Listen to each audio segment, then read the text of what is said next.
नाज़रीन अवां खे अहम ख़बर ॾींदा हलूं त वज़ीर आज़म शहबाज शरीफ़ पारां कमांड एंड स्टाफ कॉलेज कोटिया जो दौरो कयो वियो आहे।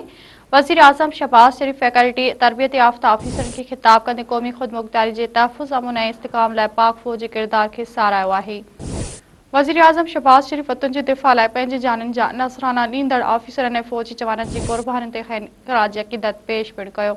वज़ीर आज़म चयो आहे त मार्का हक़ दौरान पाक फ़ौज जे जवाननि दुश्मननि जे इरादनि खे मिटी में मिलाए छॾियो आहे। नाज़रीन मूंखे अहम ख़बर ॾींदा हलूं त वज़ीर आज़म शहबाज शरीफ़ पारां कमांड एंड स्टाफ कॉलेज कोटिया जो दौरो कयो वियो आहे। वज़ीर आज़म शहबाज शरीफ़ फैकल्टी तरबियत याफ़्ता ऑफिसरनि खे ख़िताब कंदे क़ौमी ख़ुदमुख़्तियारी जे तहफ़्फ़ुज़ अमन ऐं इस्तिकाम लाइ पाक फ़ौज जे किरदार खे साराहियो आहे। वज़ीर आज़म शहबाज शरीफ़ वतन जे दिफ़ा लाइ पंहिंजी जाननि जा नज़राना ॾींदड़ ऑफिसरनि ऐं फ़ौजी जवाननि जी क़ुर्बानी ते खेनि ख़राज अक़ीदत पेश पिणु कयो आहे।